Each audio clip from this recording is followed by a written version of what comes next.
Hoje a gente vai conversar sobre uma das uvas brancas mais famosas do mundo, que inclusive se tornou sinônimo de qualidade em Portugal e Espanha. E olha que a gente está falando aí de dois dos grandes países produtores de vinho no mundo. Mas olha só, não estou falando de uma uva que é completamente internacional, não, como Chardonnay, Sauvignon Blanc, nada disso. Ela é mais regional e está começando a ganhar novas fronteiras agora. A gente vai falar sobre a Albarino.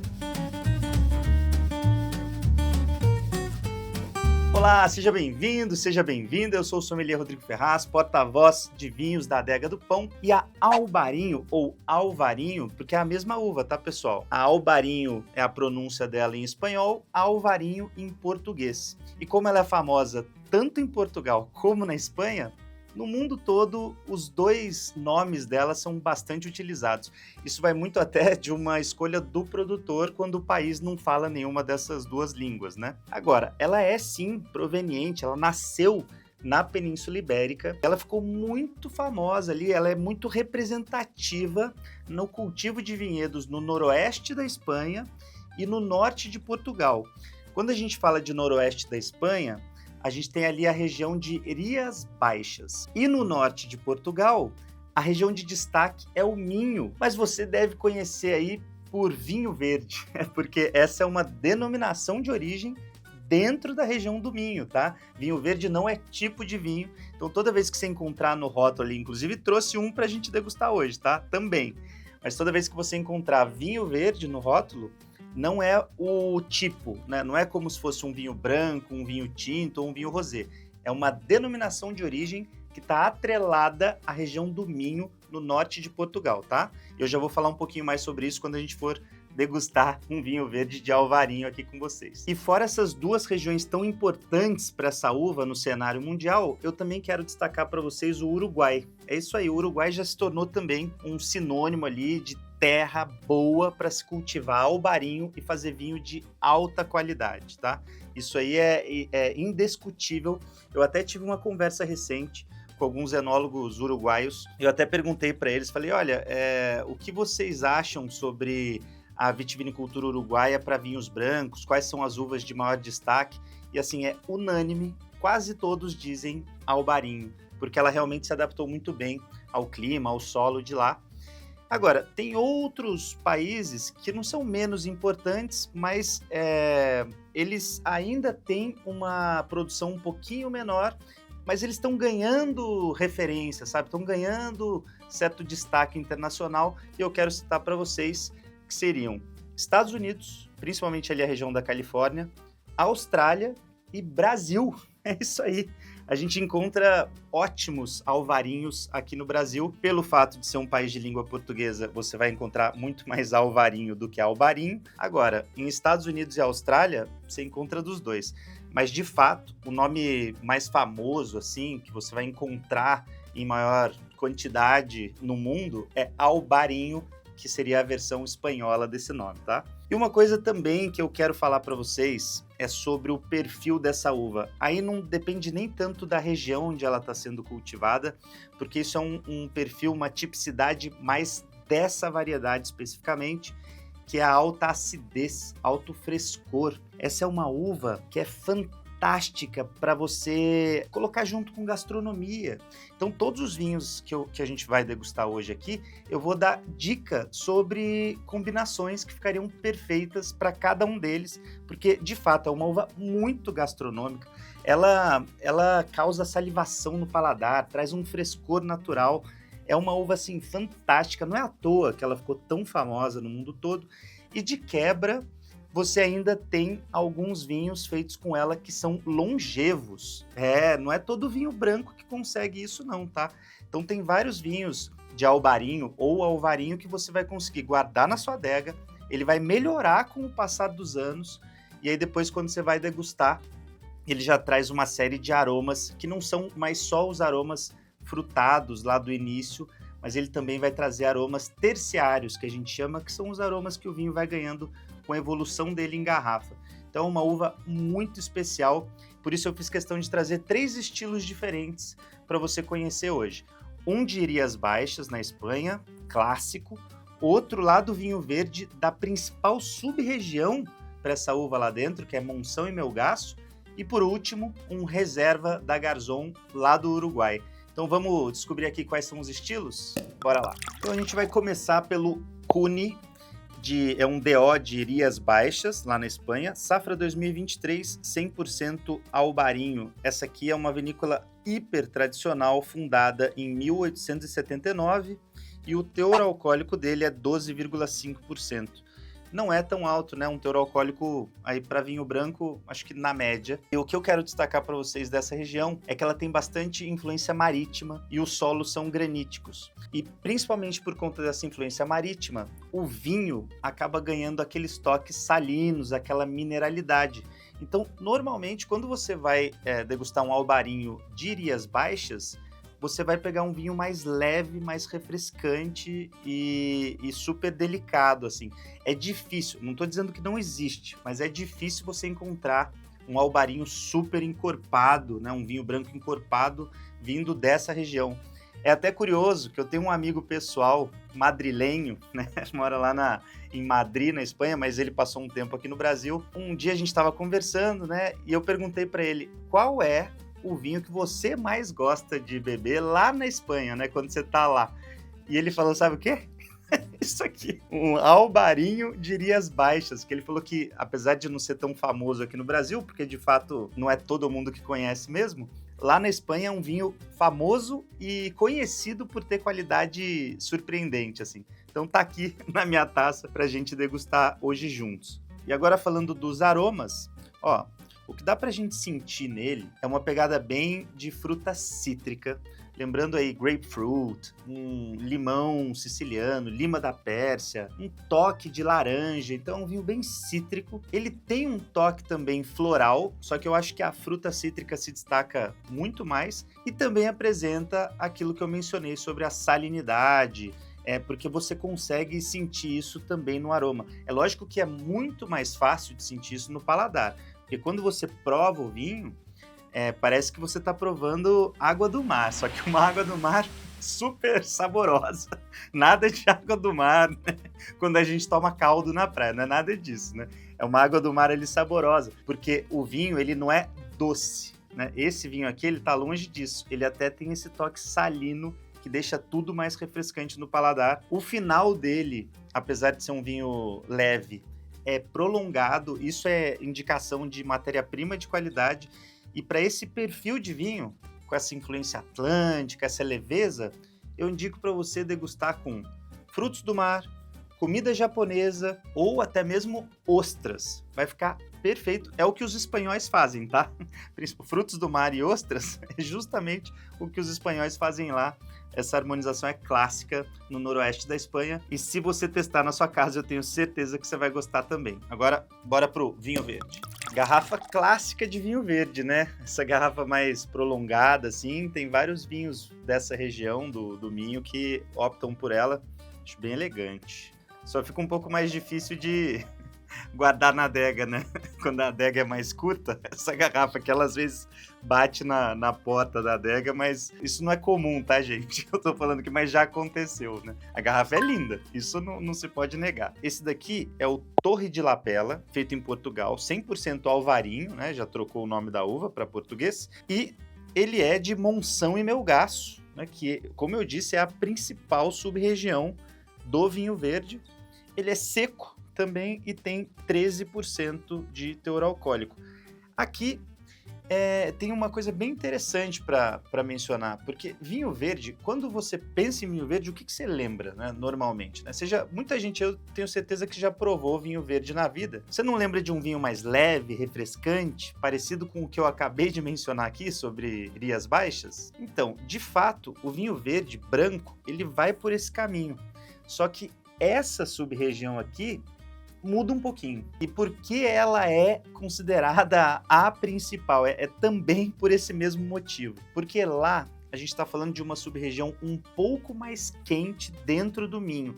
Eu não estou falando que é uma região quente, tá? O Alentejo, por exemplo, em Portugal é muito mais quente. Só que para o microclima do Minho, que tem uma temperatura mais amena, o verão não é tão quente assim, eles têm bastante umidade por lá, porque vem do oceano, né? Monção e Melgaço acaba sendo um pouquinho mais quente, né? A temperatura média ali é um pouquinho mais alta, um pouco mais seco, e lá eles têm mais amplitude térmica, ou seja, dias ensolarados, noites mais frescas. Então essa amplitude térmica ajuda a uva a amadurecer de maneira uniforme e, como eu disse, por ser um clima um pouquinho mais quente, o vinho acaba ficando com mais estrutura. Então quem está acostumado com um vinho verde levíssimo, não é o caso de Monção e Melgaço. Já é um branco com mais peso de boca, tem mais estrutura aqui.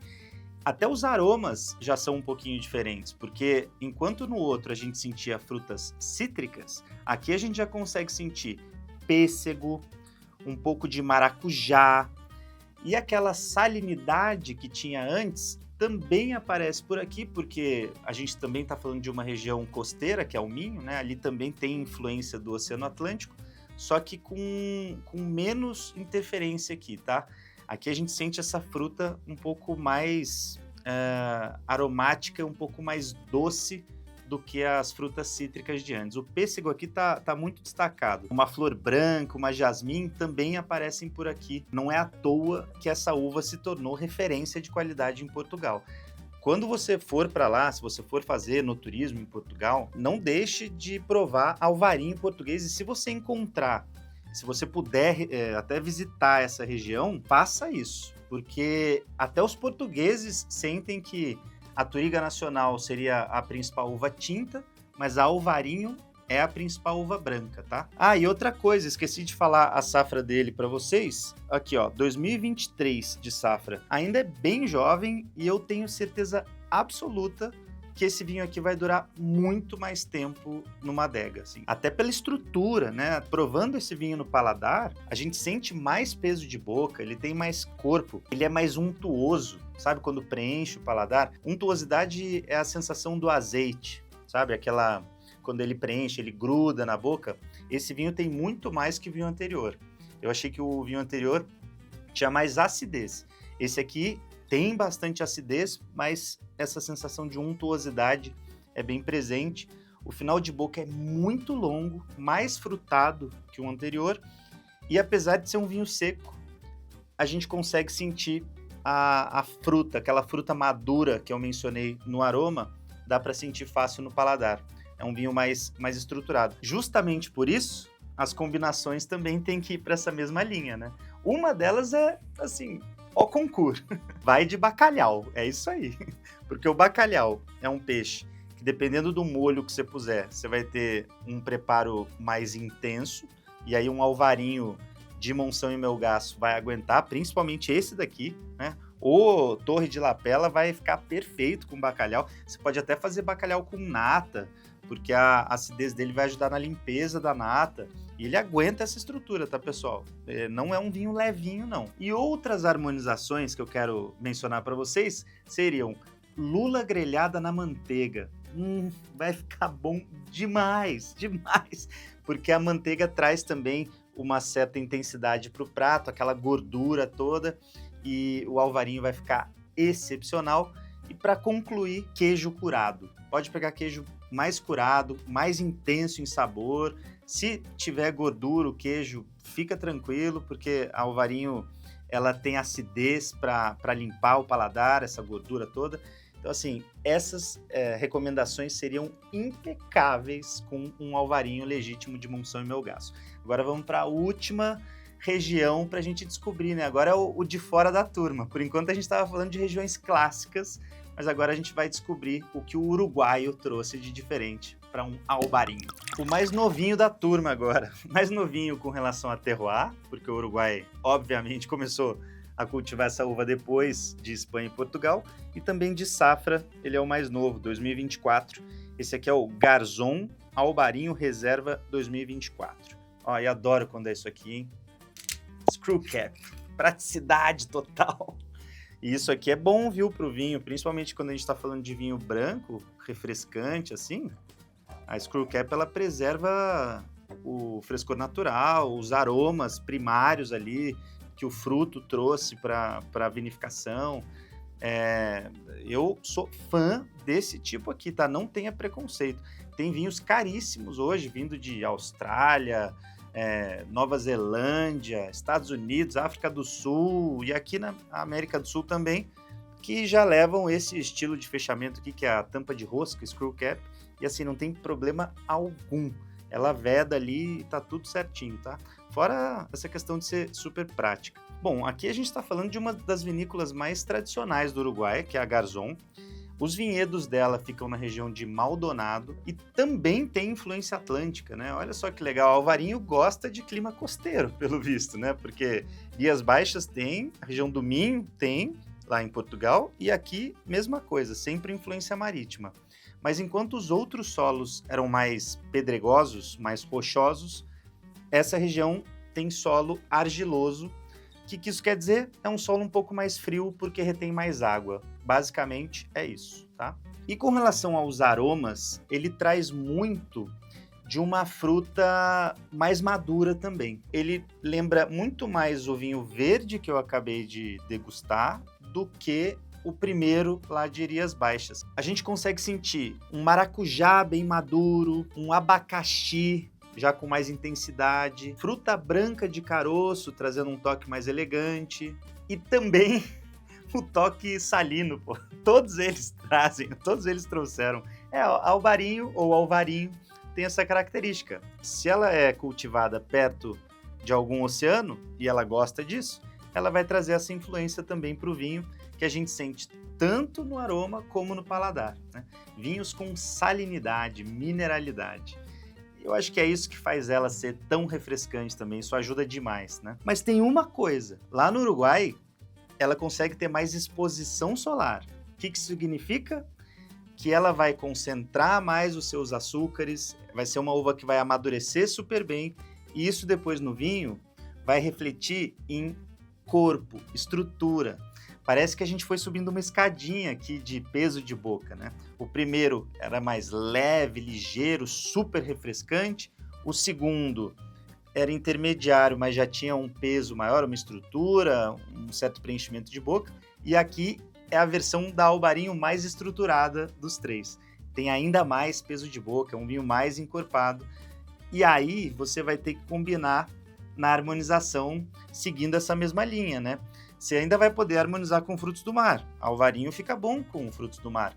Mas aqui eu faria um risoto, para ser um preparo mesmo, com mais sustância, mais peso, sabe? E se você não quiser frutos do mar, se você não for muito fã, aqui eu já consigo harmonizar com uma carne de porco grelhada. Aqui eu já consigo sem problema nenhum. Ou até uma massa, né?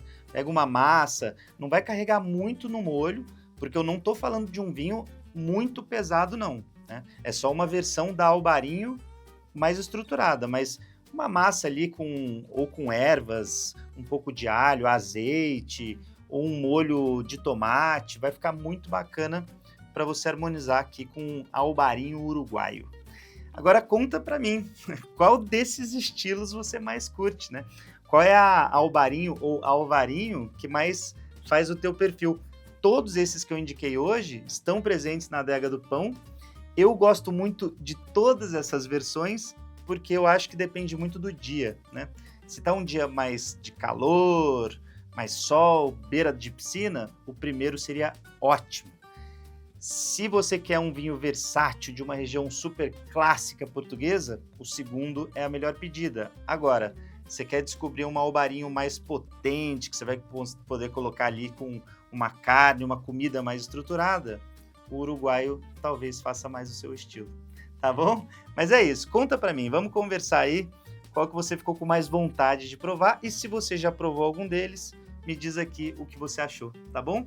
Valeu, não esquece de deixar o like, isso é super importante pra gente, e a gente se vê no próximo episódio. Cheers! Valeu!